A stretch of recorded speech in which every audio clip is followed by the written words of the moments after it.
treat. One of our own members, Charlie Phillips, is here. Charlie's been an artist for over 30 years. She's worked in various medias. She's done 3D relief carving, wood burning. It was only about 2 years ago that she got involved in wood turning. And so now she's applied her art experience to wood turning. And she's made, as you can see up here, these basket type bowls. She's done carving, 3D relief carving, and also wood burning with texturing on the bowls. And it's a real treat to see how well she's come along in her turning in just a relatively short period of time. So I'd like to have you all welcome our own Charlie Phillips.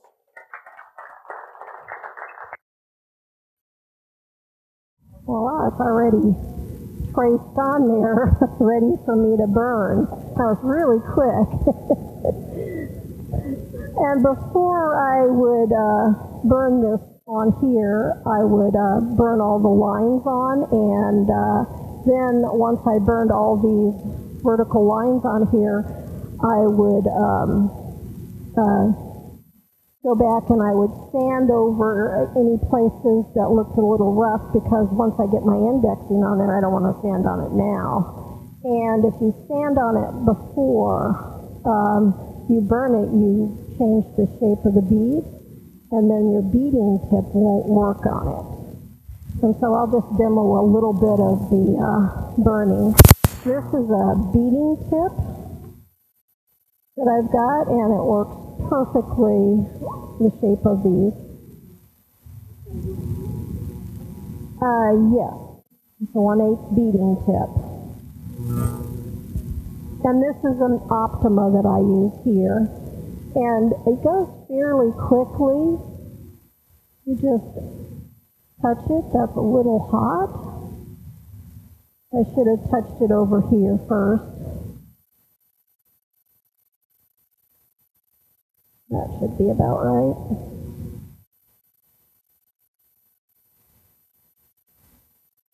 Yep.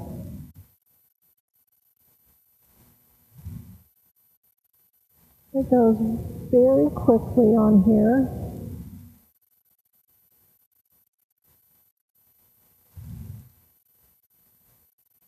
And I do more than just what I've indexed.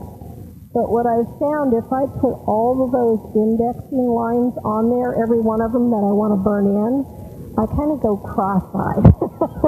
And so I found it's way easier for me to just put this amount on and burn all of those lines in, like that. And then I come back and you can either draw a pencil line down the middle of it, or I've done enough of these, I just eyeball it.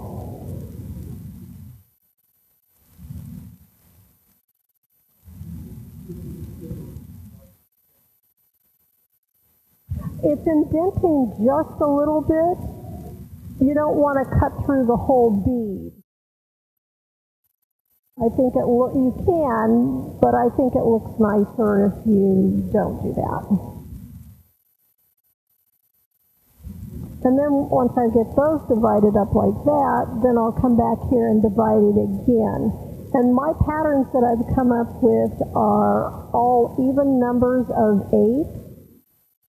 So you could do a repeat of 4, 8, 16, 32, whatever you wanted. And I'm not really trying to be perfectly straight on here, because I want it to look like a person did it, not a machine. So this is the easiest way to do it. You can use a skew to do this same thing. And the tip is a little less expensive and, of course, more versatile.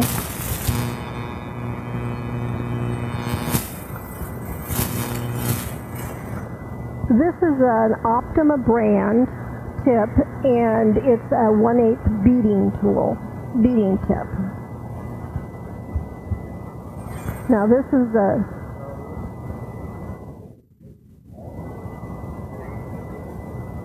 I think it's from point to point is 1/8 of an inch. And what I use for a beading tip when I'm turning is a D-way beater, and it's 1/8 as well. Now here's the skew. Let's see if it's hot enough yet.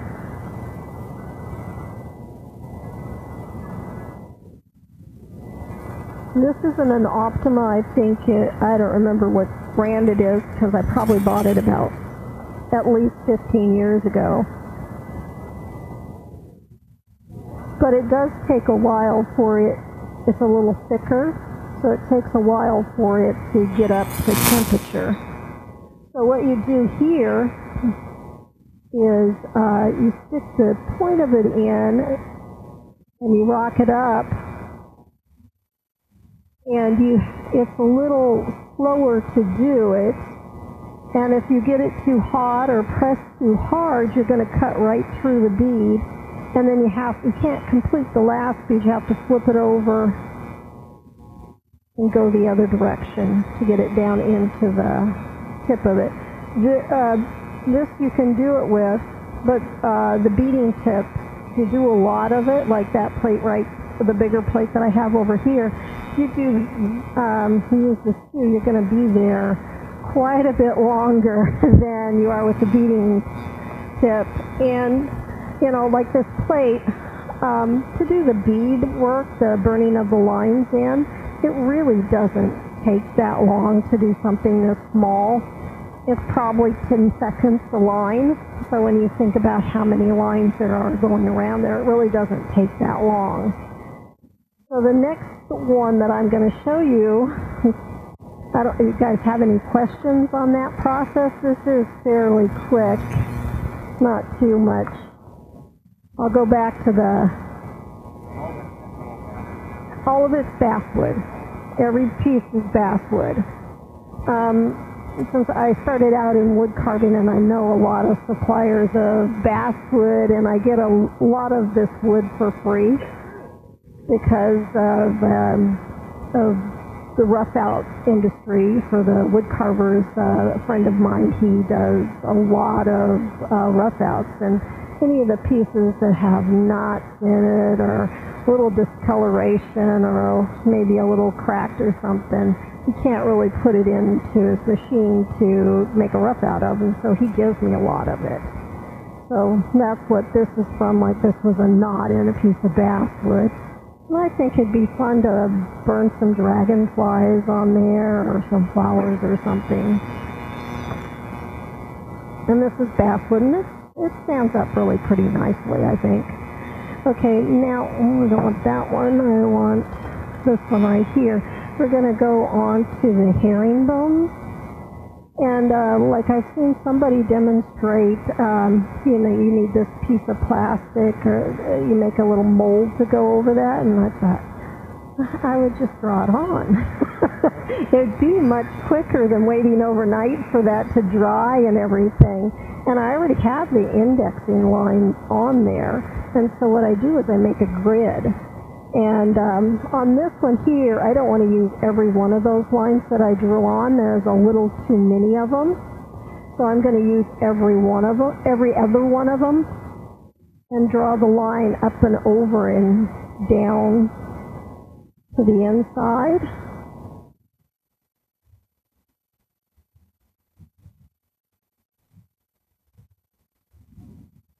Oops, that's where I got off, right over here.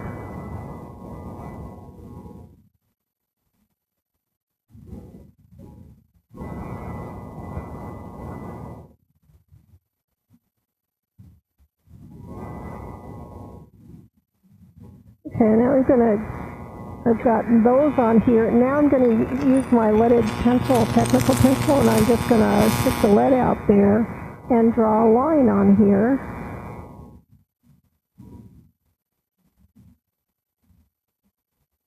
And it doesn't have to be perfect or anything like that.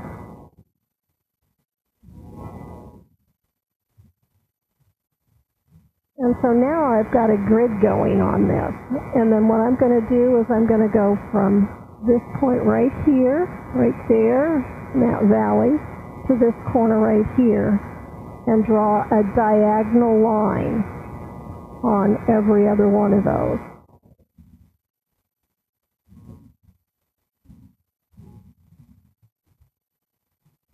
I'm just going to do 4 or 5 of them. Once I have that on there, I need to draw a line in the middle, in the inside of this, and I'm just going to use my finger as a stop and draw a stopping line in the inside of this. I don't know if you can see this or not.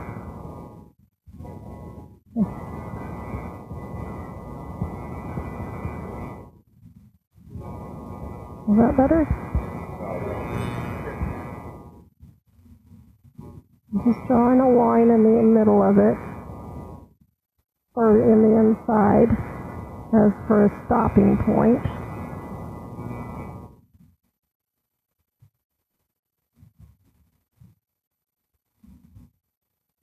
And I would go all the way around doing this, because I found in a classes if I just do a couple of them or one and then go back and do the next diagonal line, it never comes out the right way. And so the next thing, you go completely around it, and then you come back here and you would go from, is that about right? The inside up to that intersection where you already have a line. If you stop there, you would be making a chevron. But if you continue over into the next line, or don't go through it, and you just draw all those lines in there like that now. Any questions? Am I explaining it okay?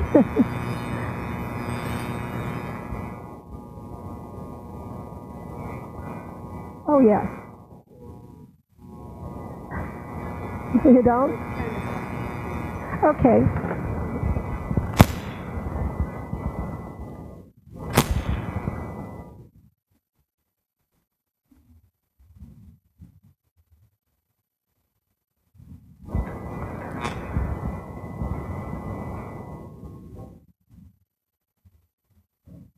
Nope.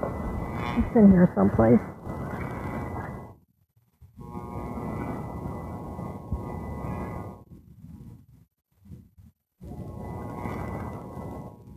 Here's a drawing I did.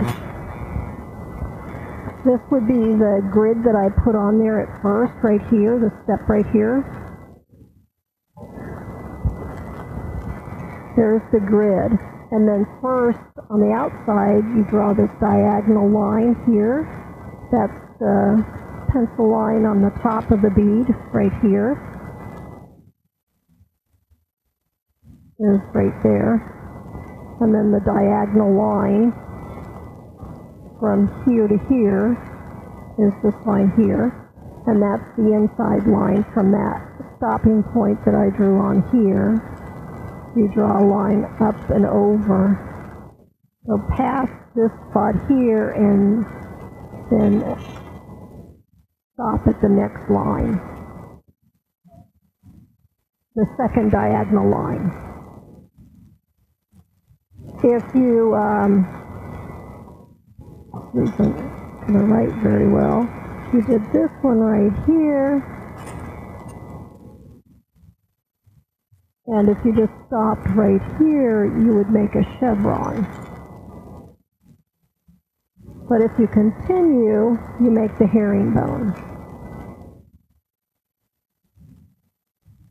Make sense? And this one here, it's a little shaded already, but that's what it would look like if you just burn it on.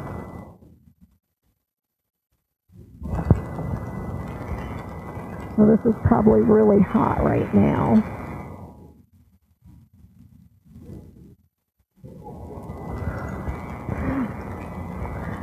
First thing I do is I use a skew now to burn these lines in. And I start down in the valley area, rock it up, sliding that line.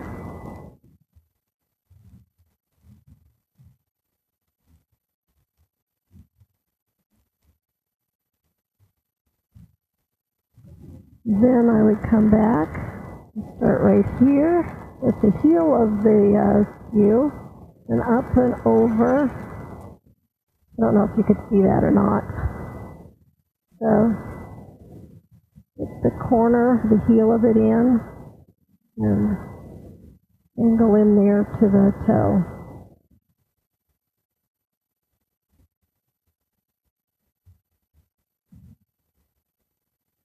I don't know if you could see what I was doing or not. Do I need to come around this way, or did that work for everybody? Okay, the next thing I do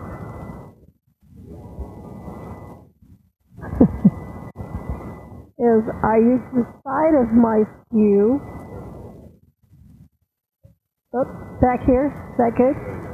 And then I will shade using the side of the skew.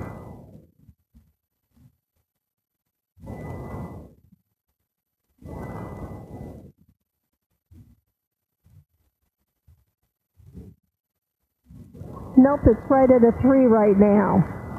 But since I'm using so much of the side of it, it cools it off rather quickly. And you want to touch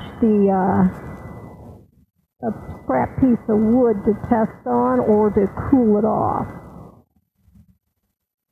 So I've got the side of that line shaded on all of them. Now I want to come down in here and shade down in here.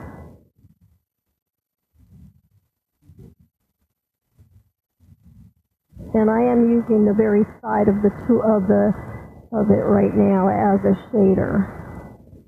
So now I want to come back in here, and I'm going to use the point of the skew, and I'm going to set it down in that corner, and I want it to be darker right there at the corner of what I've been shading. That way it'll look like that's tucking down in there, like it's really woven.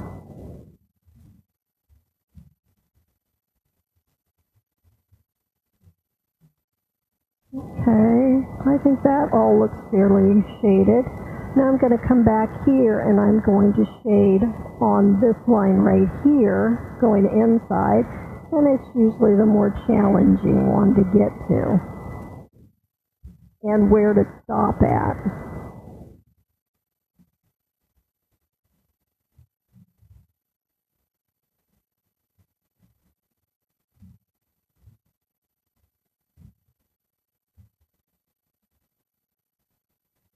I kind of slide it. Can you see inside of there? Is that better?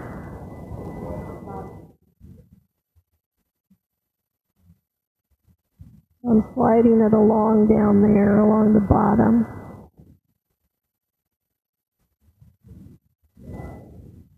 I'm going to go down. You can see in there now? Okay. So I'm going to slide it up and along.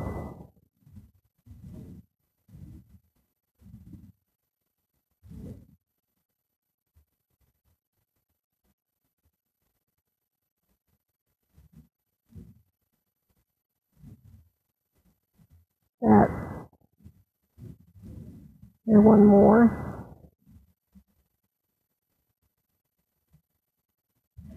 Nope, I'm going to show you what I do next. There's this really cool eraser somebody turned me on to, and it actually was for erasing typing off of a paper. It's called a sand eraser.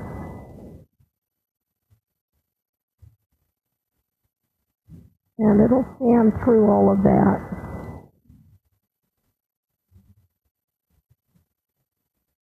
I need an X. So I've got it on there like that. And at this point I would do it all the way around. But this is the sand eraser I was talking about. Is that good? It's got a little bit of grit in it, and you can sand right over everything. And it's not graphite, so it erases really very well. You could probably, no, probably at something like a office supply store. It's for like typing and erasing a mistake. They used to use them a lot more. They don't use them that more. It's when you used to actually use a typewriter. But it would clean it off. But you can see how well that erased on there. And it lasts quite a while. But the sand eraser really made a difference. And I usually like to burn all of these lines in here before I would do this part, because handling this, your hands will erase those graphite lines. It will come off on your hands or your gloves. It does, and it starts to get lighter, like this line right here is kind of light.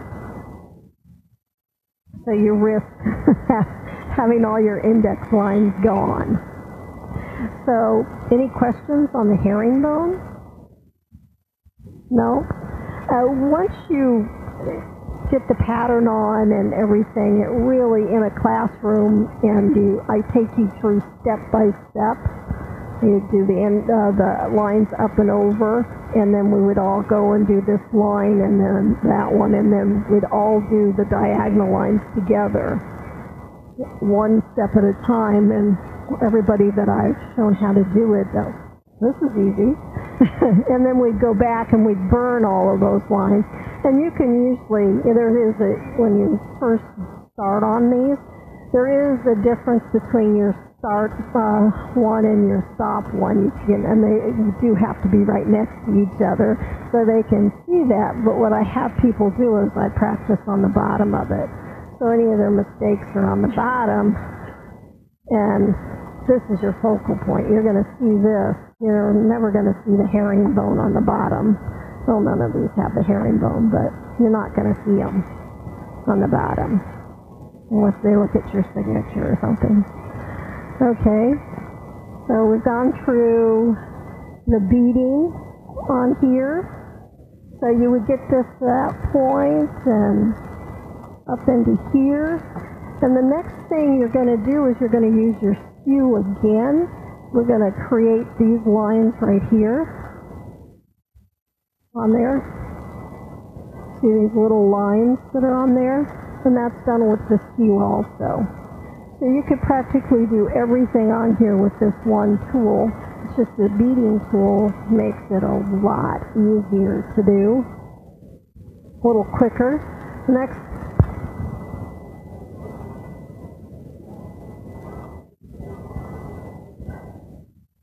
These right here, these little teeny ones, it makes it look like it's, woven material, like a reed or something. I mean, it just adds just a little bit more to it. You don't have to put them in there.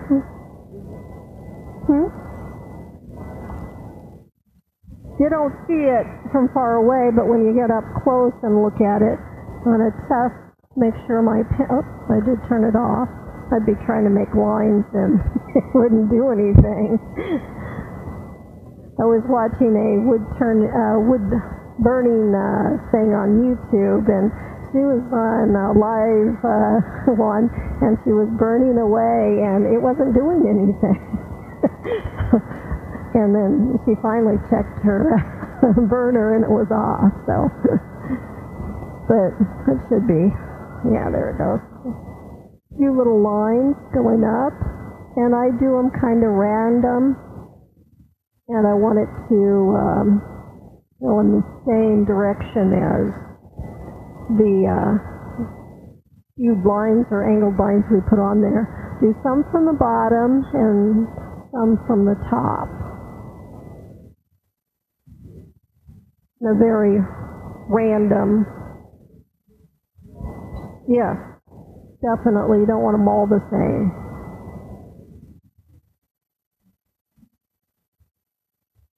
And I would go and do all of them in one, from the bottom up all the way around, and then do from the top down all the way around.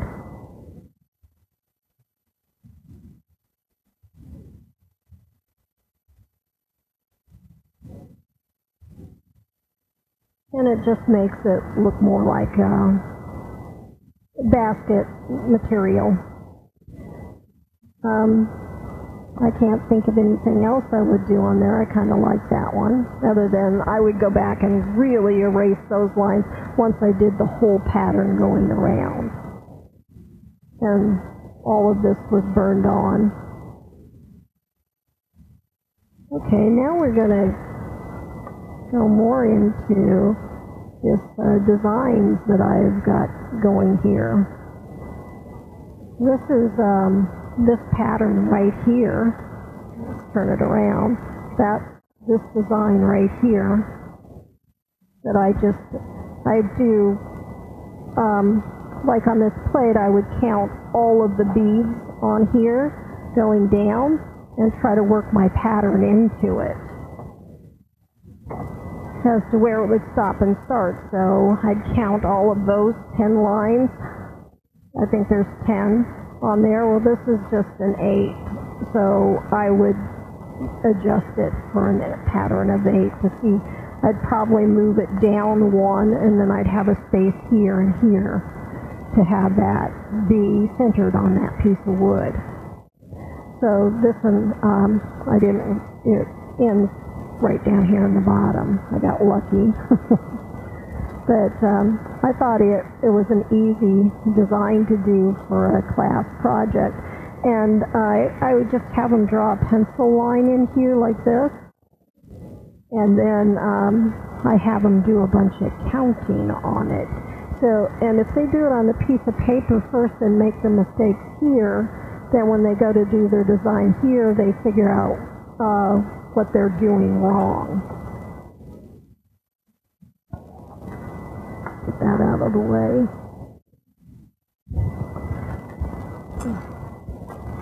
So I said earlier, all of my patterns go in a repeat of 8. And so I'd have them count, like if I was to design this, I'd count, there's 2, 4, 6, 8, 10. So I'd number down here 1 through 10.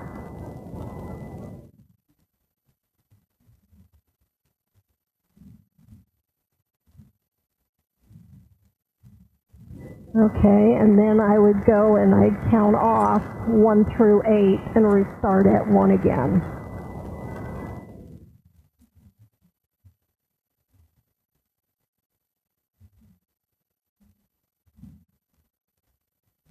Oops, I just kept going. A little slash line.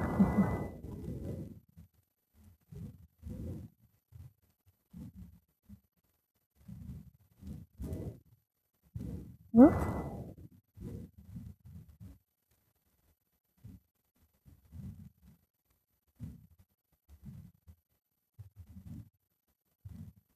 And all of my patterns, I tell them to start on the number 1. And that's how you don't start on 8 again. And a lot of the problems that I've had in class, they start on 8 instead of on the 1. So for this first pattern here, I just had them do a dash line. And since this is, so this went down 1, started on the 2, started on 1, but on 1 line down on number 2.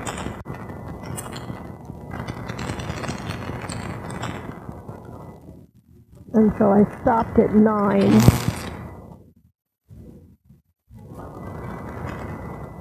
So I'm going to start at the 1.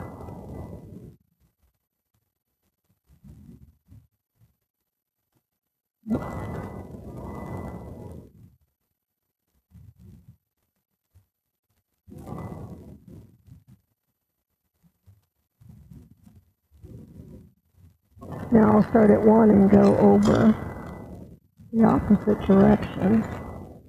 Where they intersect, of course, there's going to be an X.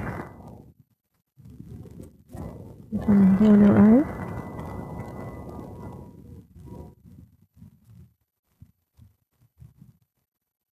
Okay, what did I do wrong here? Up. Thank you. Boy. So now you can see where it was very easy, and I've done a bunch of these to get off. So I'd start down one.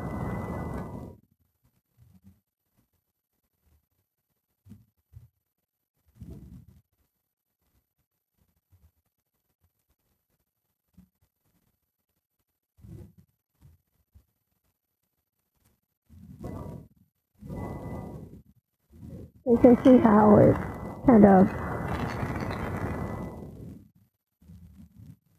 can be confusing as to what you want to do.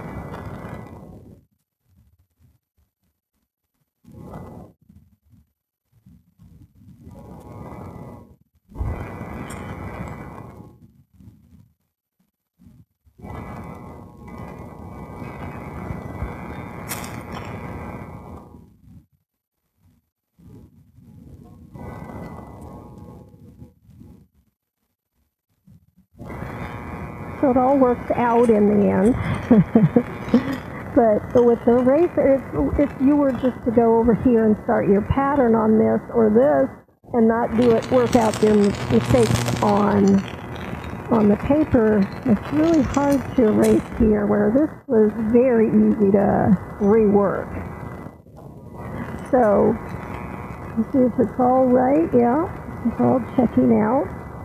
So it just has a little bit different look to it from the top to the bottom. They don't intersect right here.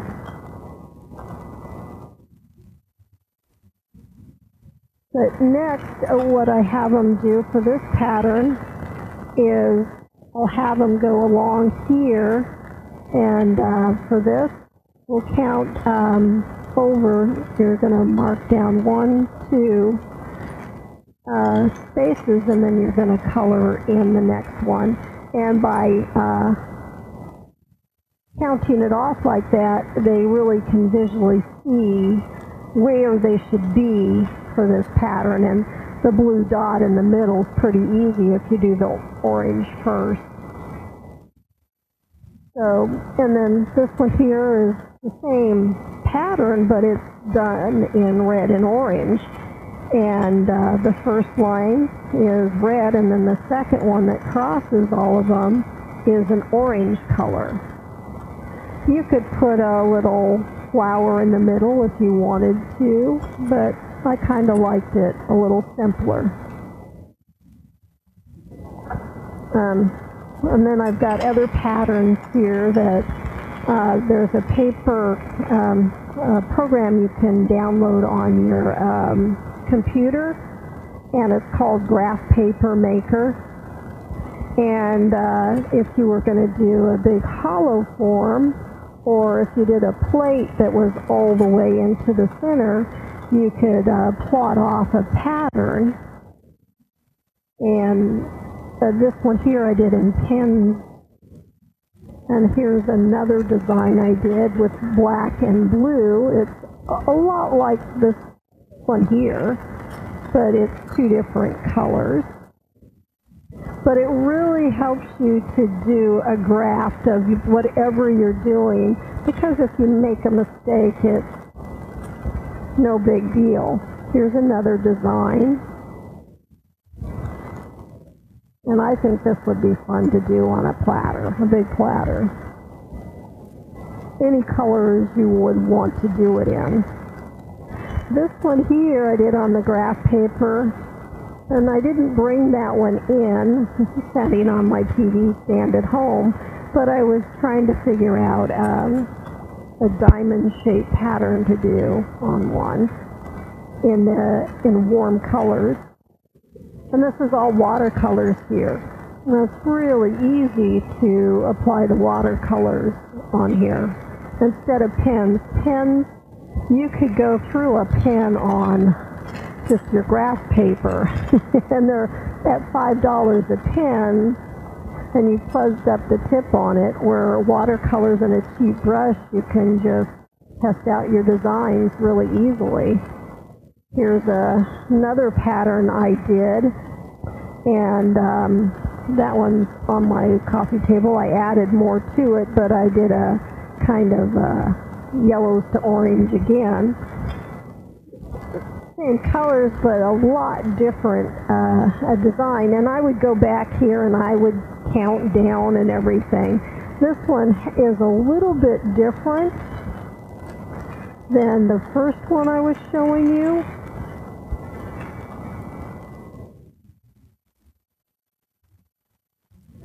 This design, it drops down one. Right here, there's 2 spaces and to repeat, so there's a little bit different pattern in here. I don't know if you see the difference or not in there.